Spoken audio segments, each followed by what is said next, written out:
pas concentré.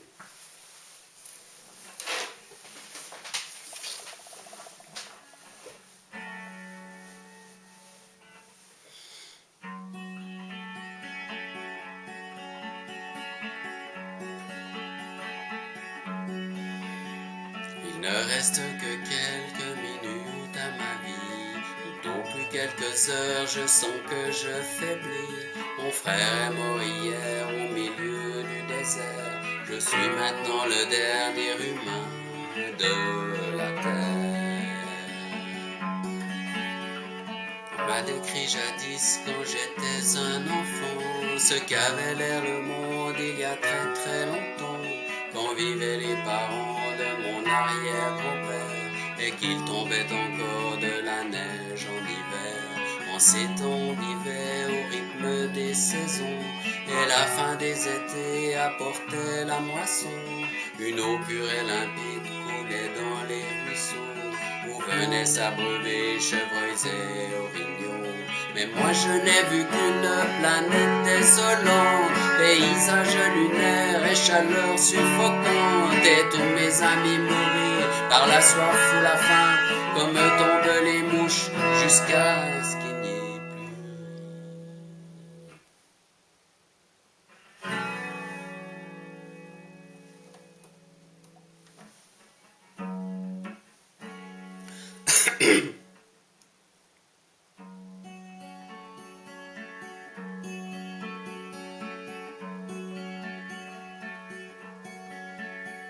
Il ne reste que quelques minutes à ma vie, tout au plus quelques heures, je sens que je faiblis. Mon frère est mort hier au milieu du désert, je suis maintenant le dernier humain de la terre.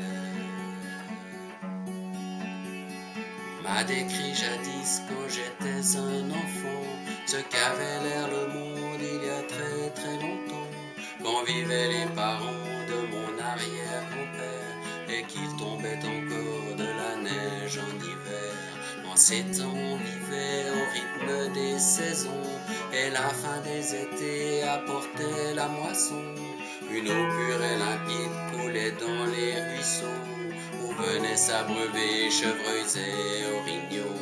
Mais moi je n'ai vu qu'une planète désolante, paysage lunaire et chaleur suffocante, et tous mes amis mourir par la soif ou la faim, comme tombent les mouches jusqu'à ce qu'il n'y ait plus rien. Plus rien. Plus rien.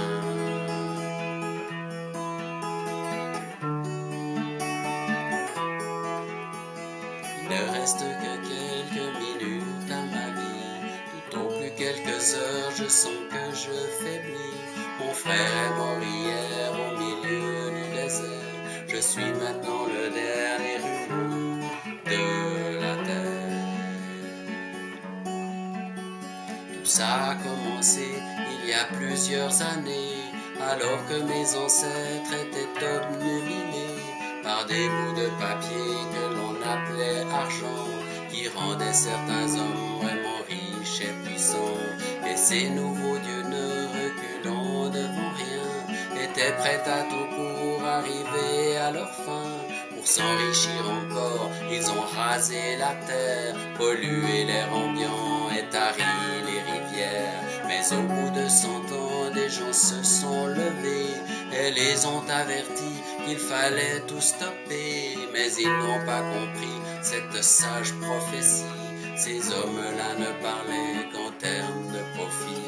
C'est des années plus tard qu'ils ont vu le non-sens. Dans la panique on déclaré l'état d'urgence, quand tous les océans ont englouti les îles et que les inondations ont frappé les grandes villes. Et par la suite, pendant toute une décennie, ce fut les ouragans et puis les incendies, les tremblements de terre et la grande sécheresse. Partout sur les visages on lisait la détresse. Les gens ont dû se battre contre les pandémies, décimés par millions par d'atroces maladies. Puis les autres sont morts par la soif ou la faim, comme tombent les mouches jusqu'à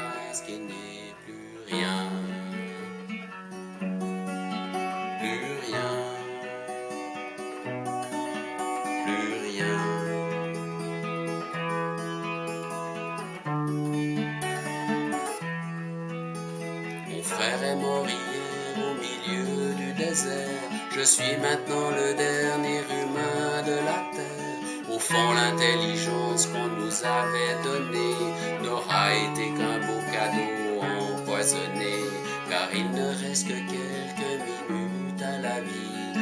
Tout au plus quelques heures, je sens que je faiblis. Je ne peux plus marcher, j'ai peine à respirer. Adieu l'humanité, adieu l'humanité.